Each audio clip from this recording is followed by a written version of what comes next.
Hello, my name is Lizzie, and this is Lizzie's Literary Life, and today we are doing my February Tipsy Wrap Up.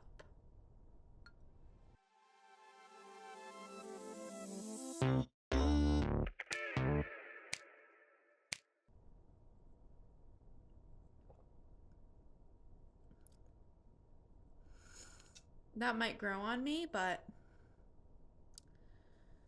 I did not like that. Goodness gracious. This is what we are drinking here tonight is a one of those little buzz balls. I've had them in my videos before. It's the green one. And I have had this one before, like years ago, and I feel like I liked it, but that sip was not very good. It's just like, I don't know, it's a little sour for me, a little tart, but maybe that's because I was just drinking Simply Spiked, and those are really sweet. So it's just the contrast, but I'm sure it'll grow on me. I'll get used to it. This is the thing where every month I drink a fun drink and talk about books. um, it's a wrap up where I drink a fun drink and I talk about all the books that I read in the previous month. The first thing we do that I've instated this year, inspired by Danielle from Danielle Reads, is TLDR wrap ups. I'm going to talk about some non bookish faves for just like a couple minutes at the beginning here. Number one, TV. Still The Traitors, but I talked about that last month. The new season of Survivor premiered on Wednesday, and I feel like this is going to be a really good season. I liked the girl who is autistic and also plays men's hockey. Like, I feel like I love her. Queen, icon. And yeah, I just feel like it's a fun cast and I think it's going to be a fun season. So, very excited to continue with that. To talk about music real quick, I'm going to, I think, 3 concerts in March. So I've been listening to prepare for those. I'm seeing Arizona the band and Moody Judy's opening for them. I'm seeing Maud Latour, who I love. Her album Sugar Water is like just pop sensation. Love her. And what's the third one? Boys Go to Jupiter, who I mentioned in my wrap up last month. Um, I'm seeing them in March, and their debut album just dropped like yesterday, and it's so good. So definitely those. Also, Fight Master. Um, they are so good. I love Wild One and Bad Man. I've just been like in my head, and I've been loving those. Any other music I've been listening to? Mm-mm. That's it. Podcasts, though. Quick podcast fave Girl Historians. If you watched UnCarly on YouTube, she used to be in the booktube space. Now she's more in the commentary space. But Girl Historians is her podcast with her comedian friend Blair, and they're so funny. They talk about history, and they're so funny. It's the comedy podcast where they talk about history and our girls, and I just love it. It's so funny. What else do I want to talk about? Booktube, YouTube favorites. My latest YouTube favorite recently has been Allie. I don't know how to say her channel name. Allie Do Is Read. Her name's Allie, and it's like All I Do Is Read, but it's like Allie Do Is Read. She's just so fun. Her personality is so fun, and I just have been really enjoying her videos. Oh, okay. We'll get into books in just a second, but I am so excited for the new Tales from Two Trails, which is the new one. It's starting at the end of March. It's called TBR Trail The Quest, and it's created by Kim from Expedition Through Pages. Tales from Two Trails, the readathon was so fun. It's like a long term, like month by month team game.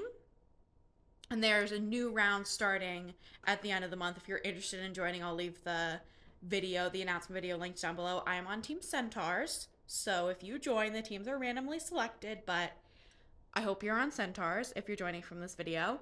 And yeah, I think it's going to be super fun. So I'm really excited about that. And yeah, okay.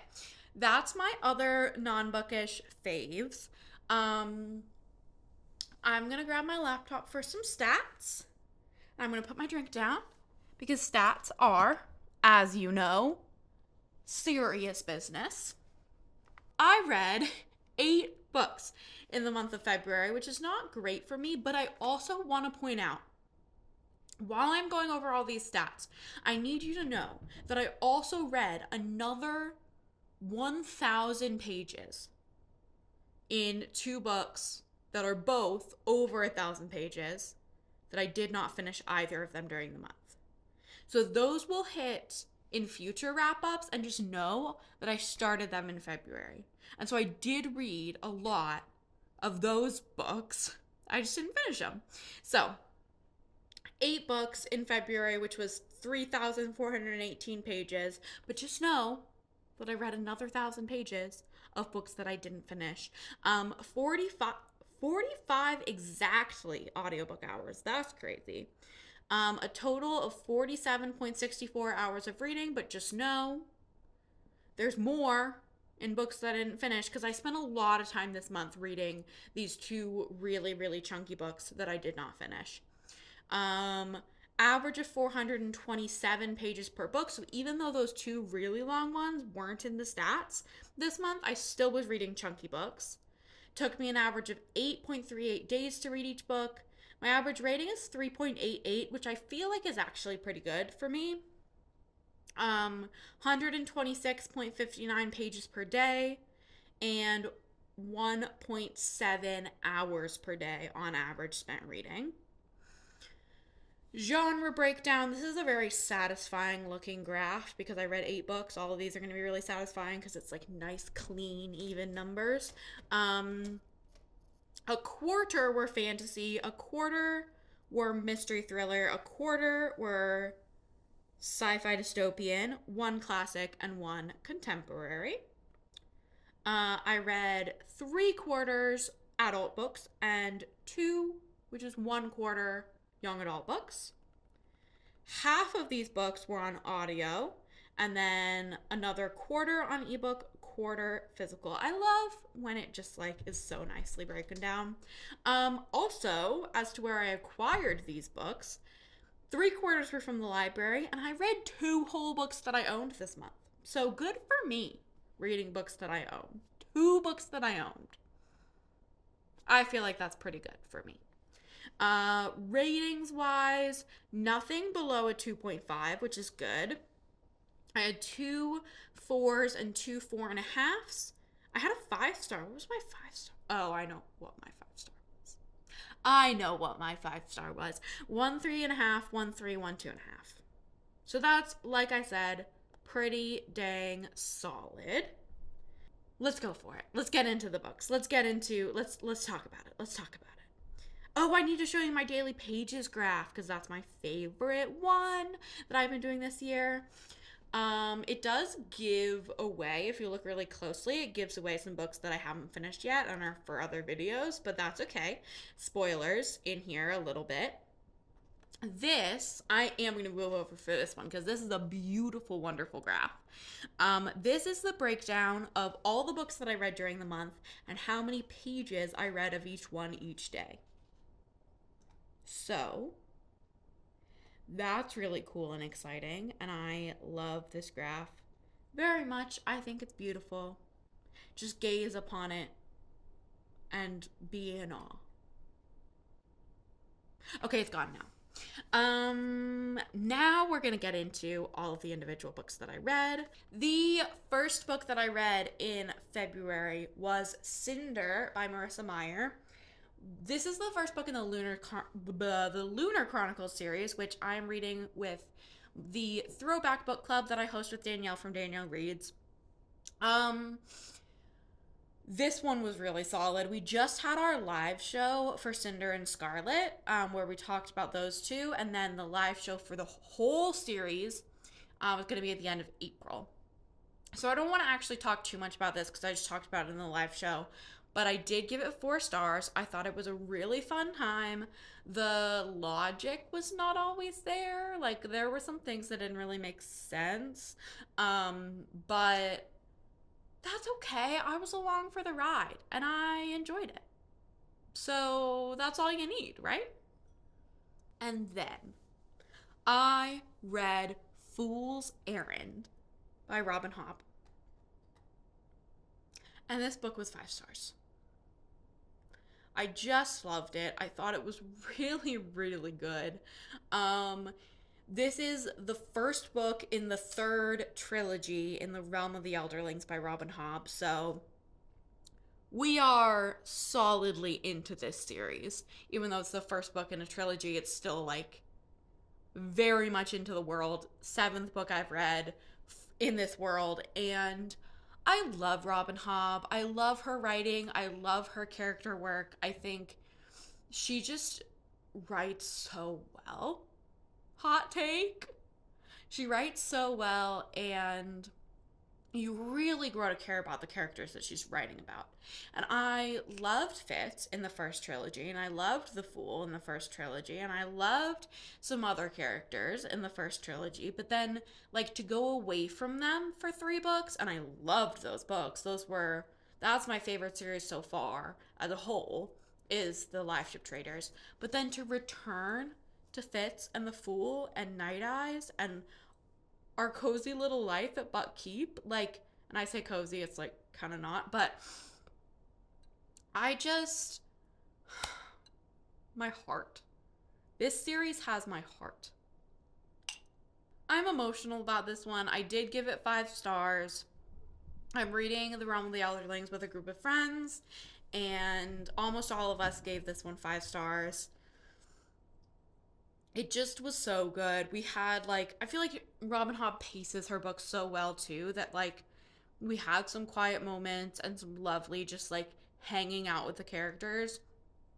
We also had real stakes and real emotional weight, and I just love these books. I love these books. This one was so good. I can't tell you much about, like, plot or whatever, but just know that if you embark on this series, your heart will go places. And then I read Winter by Ali Smith.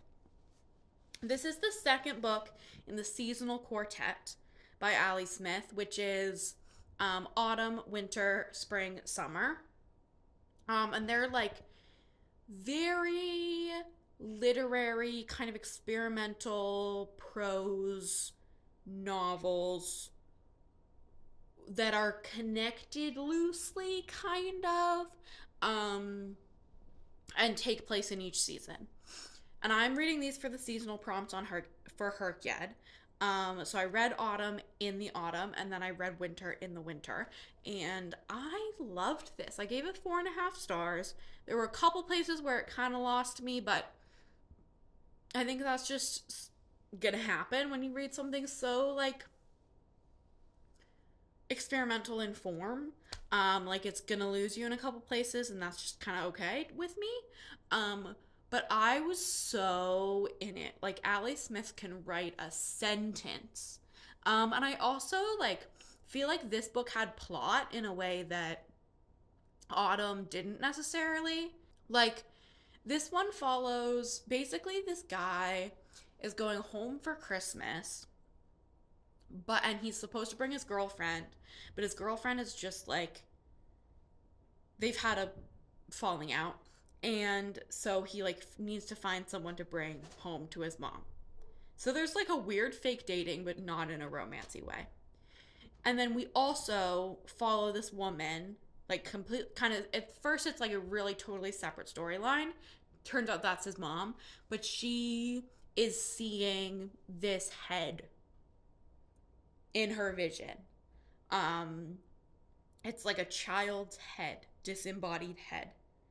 and she's just like kind of taking care of it. And there's a lot of beautiful like nature writing and philosophical writing, and it's, sorry, a cat just jumped off a chair and it kind of made some noise. There's some beautiful nature writing and philosophical writing, and it's also quite political. It was released in, I think, 2017. So we're like post Brexit. It takes place in the UK. We're post Brexit and also post the first election of, you know who I'm talking about. And there's like some commentary on that, but in a really delicate, beautiful way that's like just woven into.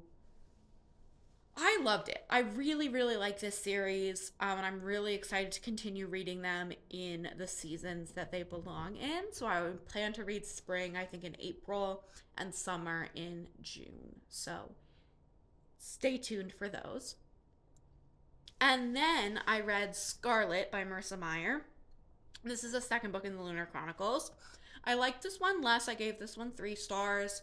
We talked a lot about in our live show about how Scarlet very much feels like a side character, like a side quest. And having a book about her is a little boring. Like, we really just want to get back to Cinder's plot line. But still a ride, still fun. And we did get some of Cinder's perspective, which was the most important part to me. And we also, through Scarlet's storyline, get a little bit of backstory on Cinder. So it's not bad. Just didn't like it as much as the first one.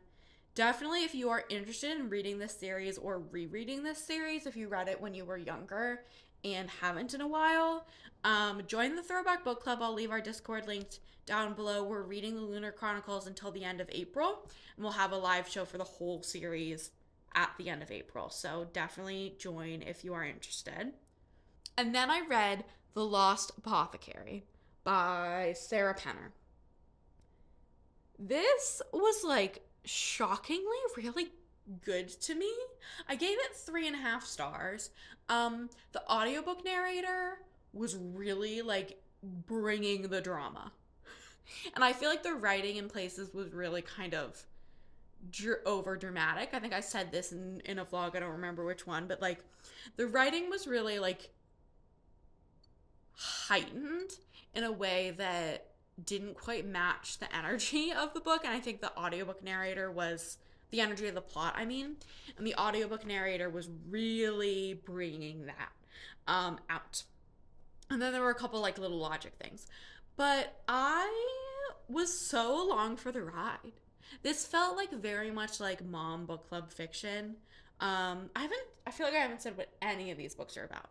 This book, basically, we have like a past timeline of this apothecary who murders people. She like is an apothecary who makes poison for women to murder their husbands, pretty much. In like the 1790s, I think. And then we also have the present day perspective of this woman named Caroline, who was supposed to go on this trip to London with her husband as like an anniversary trip, and right before the trip she finds out he's cheated on her, so she goes by herself, and she goes mudlarking in the Thames, and she finds this like vial with a bear on it, and so she like gets really into like investigating it, and it connects to the past timeline, obviously. This was just fun. It was just fun. I had a great time with it. It was a really easy listen, and yeah, I enjoyed it. Not much to say, but I enjoyed it. And then I read Valor by John Gwynne. This is the sequel to Malice, which I read in January. The Faithful and the Fallen series.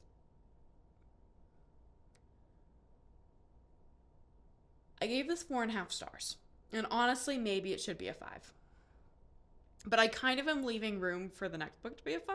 I don't know. I'm like, in some way, I'm like, I know this series is going to get better. So if I give this one 5 stars, what am I going to, how am I going to go up from here? You know? I really love this series. It gets me. It gets me. I've heard this series pitched as Skyrim, the vibes of the video game Skyrim, but in a book. And I really think that's accurate, even though I haven't played Skyrim. I do know what it looks like, you know? And it's grimdark. It's like, but it just like, it got me, you know? Like, I'm so invested in these characters, so invested in the politics of the world. Like, I just am so into it, and I'm so excited to read the next book. The one thing I didn't love in this book was that they tried to introduce a couple romantic subplots, and I felt like we really didn't get enough development there for me to believe it.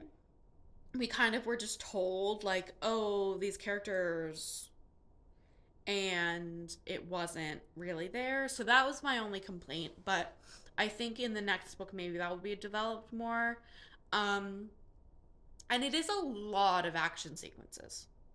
This book, especially, was a lot of action sequences, which I don't usually love.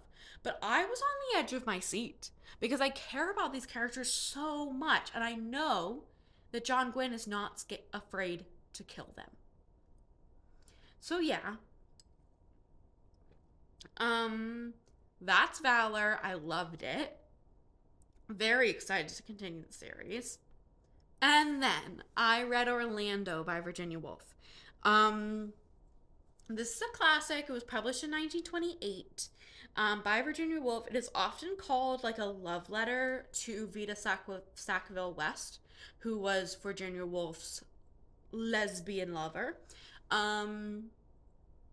If we are to take present constructs and enforce them on the past. This book, we follow Orlando, who starts as a young boy in Elizabethan times. And at the end of the book, she is a middle-ish aged woman in present day 1928. So throughout the course of the book, maybe that's a spoiler. I don't think so. I mean, it's a classic. I knew that about this book going in. And it kind of says it on the back of the book. Like, that's the concept, is that throughout this book, she spans several centuries and also changes from a man to a woman. And I really liked this. I gave it 4 stars. Virginia Woolf, the language is tricky. Like, it's not easy to read, but you do get kind of swept up in it. This is not my first Virginia Woolf. I did read Mrs. Dalloway, and I didn't like that one too much, but I would like to reread it, I think.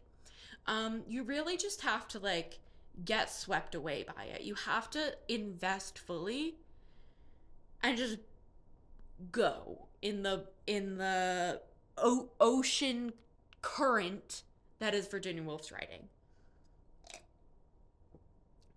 I really drank all of this. I liked it. I don't really know how to talk about it, honestly, but I think it's a really interesting historical piece. It's an interesting work of classic queer literature. And I think Virginia Woolf can write a sentence also. So that's cool. And the photographs in there were really like a nice touch. And I liked it. I liked it. There's like period typical like racism in there that was not cute, but like it was 1928. I don't know. But I just feel like it's so unapologetically queer, and thinking about how it was published right before the trial of Radcliffe Hall at the Well of Loneliness, which is something I learned a lot about in college in my queer literature historical classes. I love the Well of Loneliness as a queer classic. I think it's excellent. And I just feel like there's a lot there. And finally, last and certainly least, I read The Ballerinas by Rachel Kapelke Dale. Rachel Kapelke Dale. I want to say like Rachel Elizabeth Dare, like the Percy Jackson character, but that's not her name. This I read for the blurbed prompt for Herkyet. It was blurbed on the back of, it's the final book I need to read. Actually, The Lost Apothecary was for this prompt too. It's for a Herkyet prompt. That's what you need to know. I love a ballet book. Because I did ballet for 18 years. I did not like this. It is like tentatively a mystery thriller. Like it's classified that way on Goodreads, but you don't get any of those vibes until like 60%. It's just really weird structurally in a way that I'm like, what is this book supposed to be? Like, what's the point of this book? Speaking of point, I listened to this book on audio, and I think that this author either has a ballet background or like really did her research. Like, I think the writing, the text itself is very accurate and like respectful and good portrayal of the ballet world. The narrator of the audiobook does not know a thing about ballet. This book is set in Paris, so like there's some French words in there because of that, but mostly there's French words there because they are ballet words. Like all of the ballet steps are words in French. Ballet is a discipline based on the French language.